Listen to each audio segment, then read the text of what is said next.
और बुलेटिन की शुरुआत उत्तर प्रदेश के बरेली की खबर के साथ करेंगे। यूपी में लव जिहाद काफी दिन से मुद्दा बना हुआ है। कल इसे लेकर बरेली में बवाल हुआ। तस्वीरों में देखिए किस तरह हंगामा और तोड़फोड़ की गई। तेजी से वायरल हो रही तस्वीर बरेली के किला थाने की है। वीएचपी और बीजेपी के नेता और कार्यकर्ता आरोपी लड़के को पकड़ने की मांग को लेकर किला थाने का घेराव करने पहुंचे थे। देखते ही देखते हंगामे में ये सब कुछ तब्दील हो गया। बवाल बढ़ने के बाद पुलिस को लाठीचार्ज तक करना पड़ा। लापरवाही और लाठीचार्ज को लेकर चौकी इंचार्ज समेत कई सिपाहियों को सस्पेंड किया गया है। थाने के इंस्पेक्टर लाइन हाजिर कर दिए गए हैं। मामला दो मजहबों के लड़के लड़की के प्रेम का है। 17 अक्टूबर को एक लड़की घर से गायब हो गई थी। लड़की के पिता ने एक लड़के पर प्रेम जाल में उसे फंसाकर भगाने का आरोप लगाया। लड़की के पिता के मुताबिक लड़का दूसरे धर्म का है। उसने खुद को हिंदू बताकर लड़की को बहलाया। छात्रा के पिता का यह आरोप है कि छात्रा अपने साथ 8 लाख रुपए और सोने की चेन भी ले गई। इस बीच छात्रा ने अपना वीडियो जारी करके कहा कि वो बालिग है और अपनी मर्जी से लड़के के साथ गई है। तो एक बार फिर से उत्तर प्रदेश में लव जिहाद का ये मामला, जिसको लेकर बरेली के एक थाने में भारी हंगामा हुआ। पुलिस ने जब बीच बचाव किया तो उनकी कार्रवाई पर भी सवाल उठे, जिसको लेकर कई पुलिस वालों को सस्पेंड भी किया गया है, लाइन हाजिर भी किया गया है। लेकिन ये देखिए तस्वीरें किस तरीके से बरेली के इस थाने में लव जिहाद बंद करो के नारे तक लगाए गए।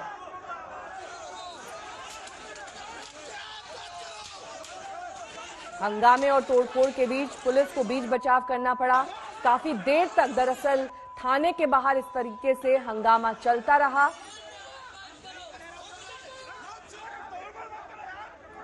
मम्मी पापा मैं बिलाल के साथ अपनी मर्जी से आई हूँ। उसके घर वालों की इसमें कोई गलती नहीं है, इसलिए आप उन लोगों को छुड़वा दें। मेरी बरेली के कप्तान से गुजारिश है, एसपी से गुजारिश है कि उनके घर वालों को आप लोग छोड़ दें, क्योंकि मैं बालिग हो चुकी हूँ और ये मेरा आधार कार्ड है जिसके हिसाब से मैं बालिग हूँ, आप देख सकते हैं। और मैंने उनसे अपनी मर्जी से शादी की है और हम लोग अब शादी कर चुके हैं। वो भी सब पंडित बन के रहते थे कि जैसे हम पंडित हैं, पंडित अपने आप को दर्शाते थे।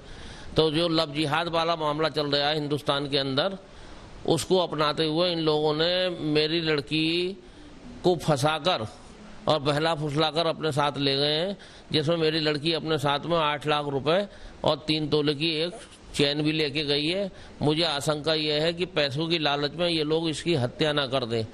और वीडियो जो वायरल करा गया है वो उनने तमंचा लगा के या उसे डरा धमका के वीडियो वायरल कराया है, क्योंकि उसके चेहरे से साफ झलक रहा है कि वो उस पर दबाव बनाया गया है। एक जो लड़की है वो एक लड़के के साथ चली गई थी। 17 तारीख की घटना है। 17 तारीख को इसमें मुकदमा पंजीकृत किया गया था और जो लड़की आज की तारीख में दूसरे राज्य में उसकी लोकेशन मिली है। पुलिस की टीम वहाँ पर पहले से पहुँच के उनको ढूंढ रही है। इसी दौरान जो लड़की के परिवार वाले और कुछ संगठन वाले थाने पर आए और उन्होंने ज्ञापन देने की कोशिश की। उसी में आपस में कुछ बहसबाजी के दौरान पुलिस के द्वारा हल्का बल प्रयोग किया गया और उसी में कुछ पुलिसकर्मियों के द्वारा की गई इस कार्रवाई के ऊपर उनके ऊपर चौकी इंचार्ज को और कुछ सिपाहियों को निलंबित किया जा रहा है और जो वहाँ के थानाध्यक्ष उनको लाइन हाजिर किया जा रहा है। बाकी जांच के उपरांत इसमें अन्य अग्रतर कार्रवाई की जाएगी। लड़की को जल्दी बरामद करने का प्रयास किया जा रहा है। कुमार अभिषेक हमारे संवाददाता इस वक्त तमाम जानकारी के साथ हमारे साथ जुड़ गए हैं। कुमार, लड़की के पिता ये आरोप लगा रहे हैं कि जबरन लड़की को ले जाया गया है पैसे के लालच में, जबकि लड़की खुद ये कबूल कर रही है कि वो अपनी मर्जी से गई है, वो बालिग है और उसे पूरा हक है अपने फैसले लेने का। क्या है ये पूरा मामला, क्या है सच? बिल्कुल नेहा, देखिए लड़की दूसरे समुदाय के लड़के के साथ प्रेम में थी, ऐसा कहा जा रहा है। और 17 तारीख को वो अपने प्रेमी के साथ गायब हुई। कल बकायदा जब परिवार को तमाम कोशिशों के बावजूद वो लड़की नहीं लौटी तो हिंदू संगठनों ने इसे हाथ में लिया और बकायदा कल वो बरेली के कोतवाली पहुंचे, जहां पर काफी हंगामा हुआ। उसके बाद हल्का लाठीचार्ज भी करना पड़ा, जिसके बाद ही लोग तितर बितर हो पाए। परिवार का दावा है कि इस लड़की के साथ जबरदस्ती की गई है। हालांकि लड़की ने अपना वीडियो वायरल किया है और कहा है कि वो अपनी मर्जी से जा रही है और बालिग है।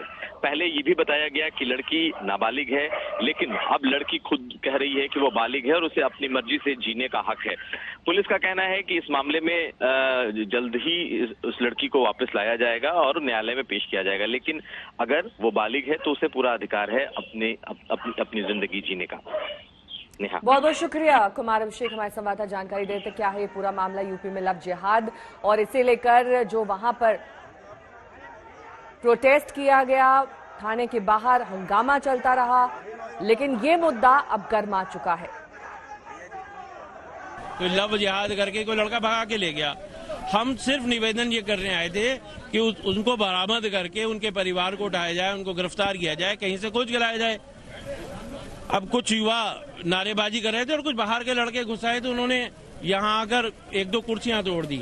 लेकिन यहाँ इंस्पेक्टर ने, पुलिस इंस्पेक्टर जो थाना इंचार्ज हैं, उसने इशारा किया कि जाओ लाठी मारो, और इन्होंने लाठी बांधी, लगी हमारे कार्यकर्ताओं को। तो यूपी में लव जिहाद का मुद्दा गरमाया, तो वहीं एमपी में मदरसे को लेकर एक मंत्री के बयान से हड़कंप है। मध्य प्रदेश की पर्यटन और संस्कृति मंत्री उषा ठाकुर ने कल ये कहकर विवाद खड़ा कर दिया कि मदरसों में आतंकी पलते हैं। उषा ठाकुर ने कहा कि राष्ट्रवाद में बाधा डालने वाले मदरसों को राष्ट्रहित में बंद होना चाहिए। कौन सी संस्कृति पढ़ा रहे बंधु? यदि आप इस देश के नागरिक हैं तो आप देखिए कि सारा कट्टरवाद, सारे आतंकवादी मदरसों में पले और बड़े हैं। जम्मू कश्मीर को आतंकवादियों की फैक्ट्री बना के रख दिया था। तो ऐसे मदरसे जो राष्ट्रवाद से, जो समाज की मुख्य धारा से नहीं जोड़ सकते, उनको हमें समुचित शिक्षा के साथ जोड़कर समाज को सबकी प्रगति के लिए एक साथ आगे ले जाना। देखिए अभी असम में ये करके दिखा भी दिया, ठीक है ना, कि मदरसे बंद। राष्ट्रवाद के बाधा जो भी डालेगा, ऐसी सारी चीजें राष्ट्रहित में बंद होनी चाहिए। शासकीय सहायता बंद होनी चाहिए। वक्फ बोर्ड अपने आप में खुद बहुत सक्षम समर्थ संस्था है। यदि कोई निजी तौर पर अपने धार्मिक संस्कार देना चाहता है तो हमारा संविधान उसको छूट देता है। बिहार का रुख करेंगे। क्या बिहार की सत्ता में नीतीश कुमार की कुर्सी सुरक्षित है? बिहार की जनता की नब्ज टटोलने के लिए आज तक ने सबसे सॉलिड ओपिनियन पोल किया। ओपिनियन पोल से संकेत मिले कि बिहार में नीतीश सत्ता में बने रह सकते हैं।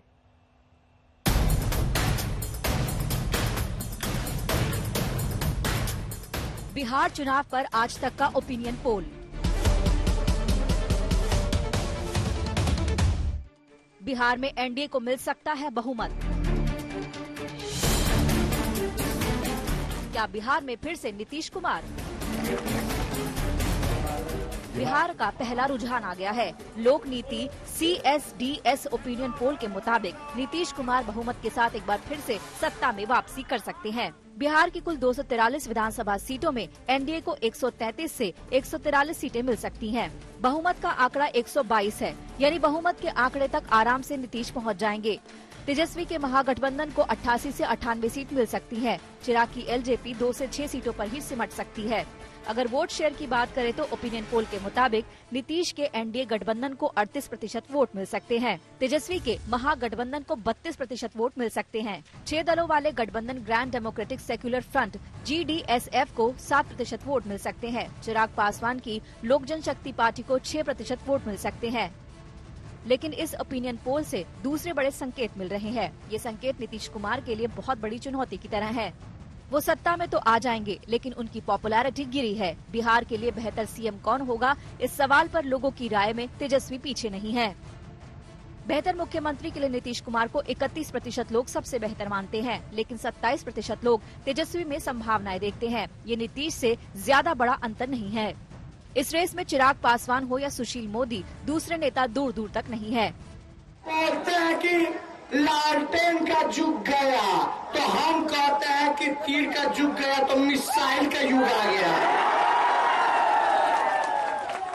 पता तीर ऐसे बिना धनुष के CISF वाला सब बंदूकें लिया, कोनो तीर लिए हुए कारे, काहे बंदूक लिए हुए, काहे तोप लिए हुए। कुछ लोग हैं जिनको कोई अनुभव नहीं, कोई ज्ञान नहीं, उससे कुछ बोलते रहते हैं। आप देखते हैं खूब छपता रहता है। अरे भाई, मेरे खिलाफ जितना बोलने का मन है बोलते रहो, हमको कोई मतलब ही नहीं, हमको तो काम से मतलब है।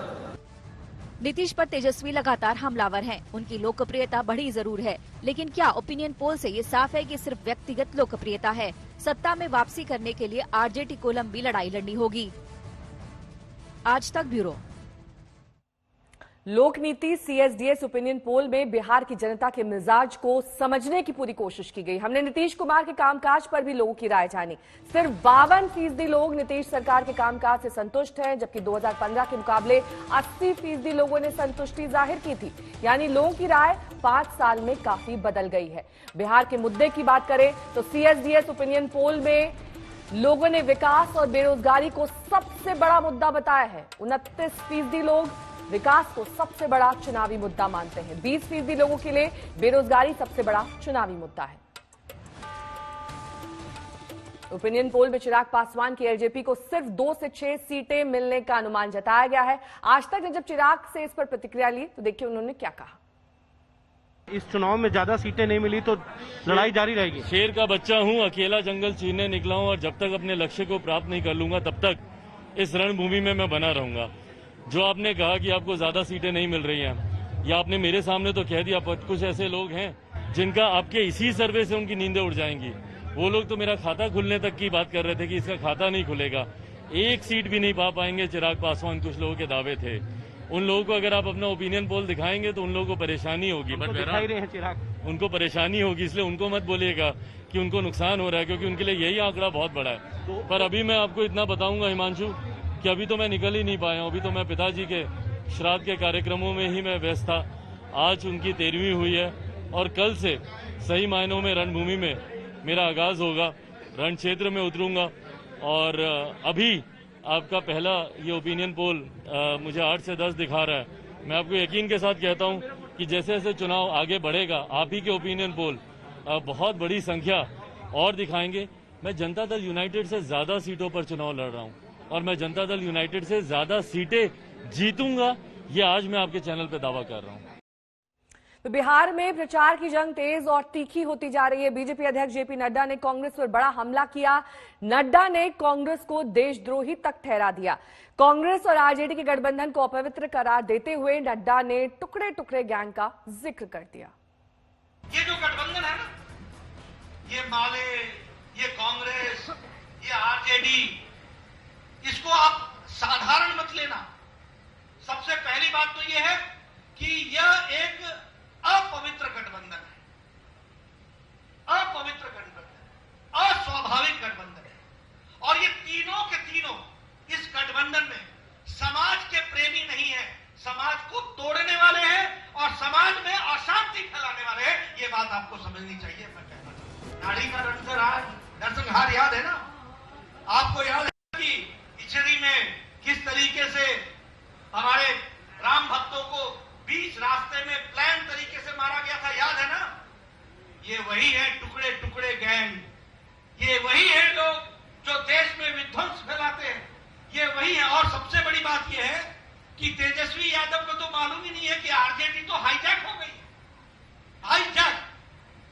19 सीटें तो माले ने ले ली, 10 सीटें अपने साथियों को दिला दी और 12 सीटें तो आरजेडी ने अपने मर्जी से कैंडिडेट बदल करके अपने लोगों को डाल दिया है। इसलिए आरजेडी है कहां?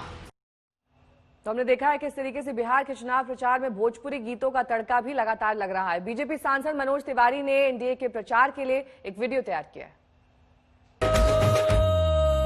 सुना हो बिहार के भैया,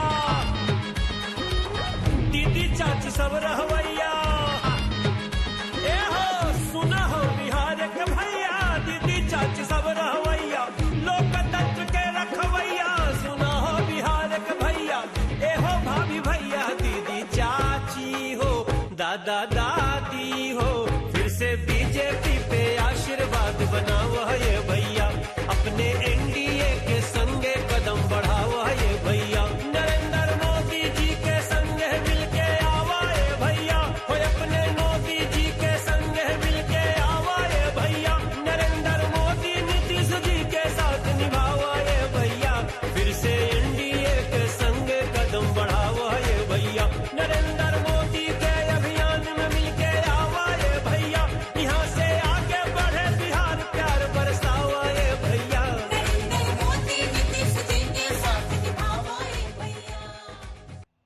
बिहार में विधानसभा चुनाव हो रहे हैं तो वहीं मध्य प्रदेश में उपचुनाव का जोर है। कल छतरपुर जिले के बडाल मरहा में विधानसभा सीट पर चुनाव प्रचार करने पहुंचे ज्योतिरादित्य सिंधिया ने राहुल गांधी की खूब मिमिक्री की।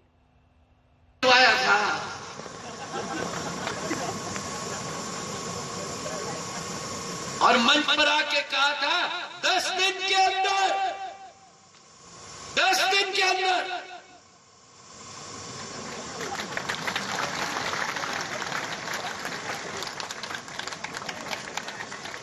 चाहिए कि नहीं?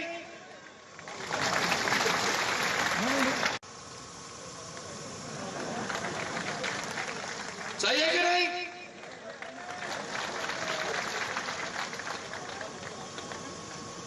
प्रधानमंत्री नरेंद्र मोदी ने कल एक बार फिर देश को कोरोना से आगाह किया है। पीएम ने कहा कि भले ही लॉकडाउन खत्म हो गया हो लेकिन वायरस अभी खत्म नहीं हुआ है, इसीलिए कोई ढिलाई न बरती जाए। हमें ये भूलना नहीं है कि लॉकडाउन भले चला गया हो, वायरस नहीं गया है। बीते 7-8 महीनों में प्रत्येक भारतीय के प्रयास से भारत आज जिस संभली हुई स्थिति में है, हमें उसे बिगड़ने नहीं देना है और अधिक सुधार करना है। बरसों बाद हम ऐसा होता देख रहे हैं कि मानवता को बचाने के लिए युद्ध स्तर पर पूरी दुनिया में काम हो रहा है। अनेक देश इसके लिए काम कर रहे हैं।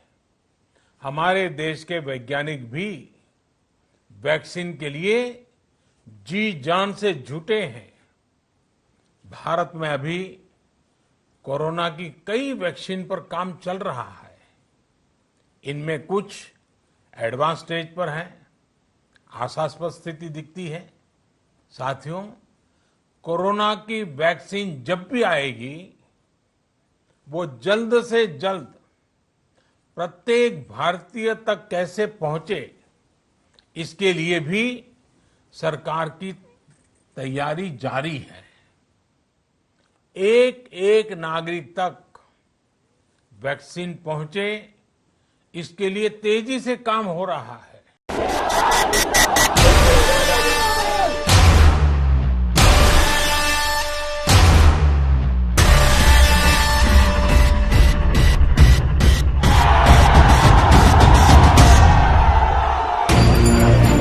ये त्योहार का मौसम है। नवरात्र, दुर्गा पूजा, दशहरा, विजयादशमी, दिवाली, छठ, अब तो जश्न की लड़ियां लग जाएंगी। लेकिन त्योहार की इस चमक दमक पर एक अदृश्य काले साए की तरह कोरोना चिपका हुआ है। प्रधानमंत्री नरेंद्र मोदी ने जब बाजार में कोरोना से बचने के कायदे कानूनों की धज्जियां उड़ते देखा तो अपने व्यस्त समय में थोड़ा समय निकालकर देश के लोगों से रूबरू हुए। देश को समझाया कि लॉकडाउन खत्म हुआ है, कोरोना नहीं। त्योहारों के इस मौसम में बाजारों में भी रौनक धीरे धीरे लौट रही है, लेकिन हमें ये भूलना नहीं है कि लॉकडाउन भले चला गया हो, वायरस नहीं गया है। प्रधानमंत्री नरेंद्र मोदी कोरोना के इस भयानक और त्रासद कालखंड में 7वीं बार 130 करोड़ हिंदुस्तानियों से रूबरू हुए। इससे पहले भी वो जब आए कोरोना से बचाव का नुस्खा देते रहे, लेकिन लोगों ने कई बार लापरवाही की हद कर दी। मास्क वगैरह नहीं लगा रहे हैं, हाथ में लेके मास्क। नहीं, अभी मैडम आपसे बात करने के लिए हमने मास्क बाहर किया है। आप लोग मास्क क्यों नहीं पहन रहे? मास्क रखे हुए हैं। कहाँ रखे हैं? क्या बगली में है? हाँ? बगली में है। जेब में? तो जेब को थोड़ी मास्क की जरूरत है। अरे दिन भर तो लगे ही रहते हैं मैडम। बिहार में चुनाव है। चुनाव आयोग का फरमान है कि कोरोना से बचाव के नियमों में कोई ढील नहीं होगी, लेकिन लोग हैं कि मानते नहीं। आप लोग भी मास्क नहीं पहन रहे हैं? पहन रहे हैं। अभी अंदर में हम लोग खोल के रखे हैं। अंदर रखे हैं तो टेबल कुर्सी को थोड़ी मास्क से बचना है, कोरोना से तो आपको बचना है। अभी तुरंत खोल के रखे। ऐसी तस्वीर कोरोना के डर को और बढ़ा देती है। इसलिए प्रधानमंत्री मोदी ने आज भी सीधा पैगाम दिया कि कोरोना से लड़ाई में कोई ढिलाई नहीं। 2 गज की दूरी, समय समय पर साबुन से हाथ धुलना और मास्क लगाना, इसका ध्यान रखिए। और मैं आप सबसे करबद्ध प्रार्थना करता हूं, आपको मैं सुरक्षित देखना चाहता हूं, आपके परिवार को सुखी देना चाहता हूं। ये बात सही है कि दुनिया के कई विकसित और बड़े देशों की तुलना में हिंदुस्तान में कोरोना पर बहुत हद तक कंट्रोल कर लिया गया, और ये सब सिर्फ सतर्क रहने से हुआ, क्योंकि कोरोना का ना तो कोई वैक्सीन है ना कोई इलाज। फिर भी आलम यह है कि हिंदुस्तान दुनिया का दूसरा देश है जहां सबसे ज्यादा कोरोना का कहर है। हिंदुस्तान में कोरोना के मामले 76,02,000 से ज्यादा हैं। अब तक कोरोना से 1,15,296 लोगों की मौत हो चुकी है। जब सवाल हर जान को बचाने का हो, जब संघर्ष कोरोना के समूल नाश का हो, उस वक्त ये जरूरी है कि एक छोटी सी चूक जिंदगी पर मौत का ब्रेक लगा सकती है। थोड़ी सी लापरवाही हमारी गति को रोक सकती है, हमारी खुशियों को धूमिल कर सकती है। जीवन की जिम्मेदारियों को निभाना और सतर्कता, ये दोनों साथ साथ चलेंगे, तभी जीवन में खुशियां बनी रहेगी। प्रधानमंत्री नरेंद्र मोदी ने एक बार कहा था कि कोरोना आपदा है, लेकिन इस आपदा में अवसर भी हिंदुस्तान तलाश लेगा। लोग सतर्क रहकर काम करें, इस मिशन से लॉकडाउन हटाया गया था। लेकिन ये तस्वीर देश की राजधानी दिल्ली के पब और बार की है, जहां कोई नियम कानून नहीं है। प्रधानमंत्री मोदी ने एक गार्जियन की तरह रामचरितमानस का उदाहरण देकर समझाया कि किसी भी रोग को हल्के में नहीं लेना चाहिए। जैसे रामचरितमानस में बहुत बड़ी बात कही गई है, रिपु रुज पावक पाप, रिपु रुज पावक पाप, प्रभु अहि गनीय न छोट करी, अर्थात आग, शत्रु, पाप यानी कि गलती और बीमारी, इन्हें कभी छोटा नहीं समझना चाहिए। मार्च के महीने में कोरोना ने देश में दस्तक दी थी। उसकी आहट आई कि प्रधानमंत्री नरेंद्र मोदी ने देश के सामने अलार्म का बटन दबा दिया था। आज फिर कबीर के दोहे से भी समझाया कि जब तक कोरोना चला नहीं जाता, उसके खतरे को लेकर संजीदा रहने की जरूरत है। संत कबीरदास जी ने कहा है, पक्की खेती देख के, पक्की खेती देख के गर्व किया किसान, अजहू जोला बहुत है, अजहू जोला बहुत है, घर आवे तब जान। अर्थात कई बार हम पक्की हुई फसल देखकर ही अति आत्मविश्वास से भर जाते हैं कि अब तो काम हो गया, लेकिन जब तक फसल घर न आ जाए तब तक काम पूरा नहीं मानना चाहिए। राष्ट्र के नाम संदेश में प्रधानमंत्री मोदी ने जो कुछ कहा, उसमें सबसे अहम बात ये कि कोरोना का कोई इलाज नहीं है, इसलिए सतर्क रहने की जरूरत है। जब तक कोरोना की दवाई नहीं आती, ढिलाई मंजूर नहीं। मास्क, सामाजिक दूरी और साफ सफाई का पालन हर हाल में हो। और लॉकडाउन भले चला गया, लेकिन वायरस नहीं गया है। ये समय ये मान लेने का नहीं है कि कोरोना चला गया या फिर अब कोरोना से कोई खतरा नहीं है। प्रधानमंत्री नरेंद्र मोदी का ये कोरोना से बचाव मंत्र उस समय आया है जब कोरोना से जंग में लोगों में सुस्ती आने लगी है। पीएम मोदी ने बताया कि अभी कोरोना का कहर गया नहीं है। आज तक ब्यूरो। प्रधानमंत्री ने कोरोना को लेकर यह हिदायत दोहराई कि जब तक वैक्सीन नहीं आती तब तक ढिलाई ना बरती जाए। वहीं उन्होंने वैक्सीन को लेकर भी देशवासियों को आश्वस्त किया। पीएम मोदी ने कहा कि वैक्सीन को जन जन तक पहुंचाने के लिए उपाय किए जाएंगे। जब तक इस महामारी की वैक्सीन नहीं आ जाती, हमें कोरोना से अपनी लड़ाई को रत्ती भर भी कमजोर नहीं पड़ने देना है। इस चेतावनी के साथ ही पीएम मोदी ने अपने बयान से उम्मीद भी जगाई। दुनिया ही नहीं, देश में भी वैक्सीन बनाने को लेकर युद्ध स्तर पर काम जारी है। देश में भी कई स्तर पर वैक्सीन बनाने का काम चल रहा है। ऐसी उम्मीद है कि अगले साल तक देश में कोरोना का टीका आ सकता है। देश के स्वास्थ्य मंत्री हर्षवर्धन ने कहा है कि सीरम इंस्टीट्यूट ऑफ इंडिया और भारत बायोटेक आने वाले महीनों में इंट्रानेजल यानी नाक के जरिए कोरोना वैक्सीन देने का आखिरी ट्रायल शुरू करेंगे। आखिरी दौर के ट्रायल में आमतौर पर हजारों लोग स्वेच्छा से शामिल होते हैं। इनकी संख्या कभी कभी 30,000 से 40,000 भी होती है। डॉक्टर हर्षवर्धन के मुताबिक अब तक नाक के जरिए वैक्सीन देने का कोई ट्रायल नहीं चल रहा था।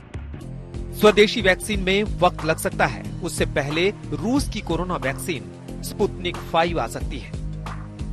भारत में रूसी कोरोना वैक्सीन के क्लिनिकल ट्रायल को भी मंजूरी दे दी गई है। विवाद खड़ा हुआ है नवाज शरीफ के दामाद रिटायर्ड कैप्टन मोहम्मद सफदर की गिरफ्तारी को लेकर।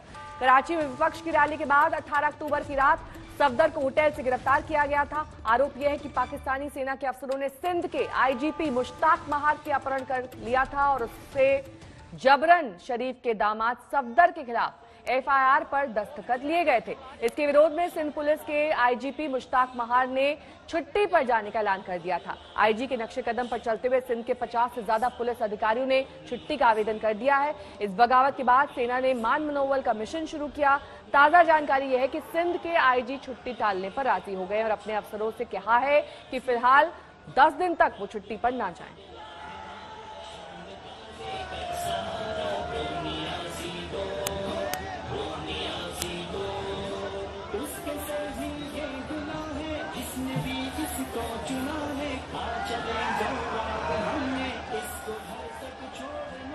नवाज शरीफ के दामाद पर दरअसल ये विवाद हुआ है उनकी गिरफ्तारी को लेकर। इस तरीके से वहां पर अब भी बवाल जारी है सेना के हस्तक्षेप के बाद। हालांकि थोड़ा मामला अब शांत हुआ है। आरोप यह है कि सेना ने सिंध के आईजी से जबरन एफआईआर पर हस्ताक्षर लिए। हस्ताक्षर लेने के लिए सेना के अफसरों को आईजी को अगवा किया गया, उनसे जबरन ये दस्तखत करवाए गए और घटना से दुखी होकर सिंध के आईजी ने छुट्टी पर जाने का ऐलान कर दिया।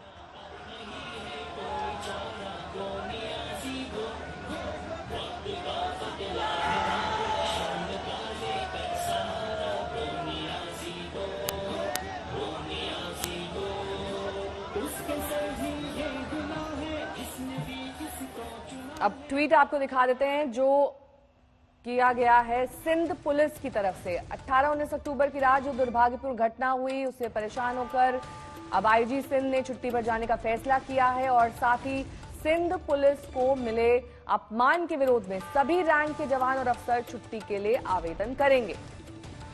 ये ट्वीट के जरिए जानकारी दी है सिंध पुलिस ने।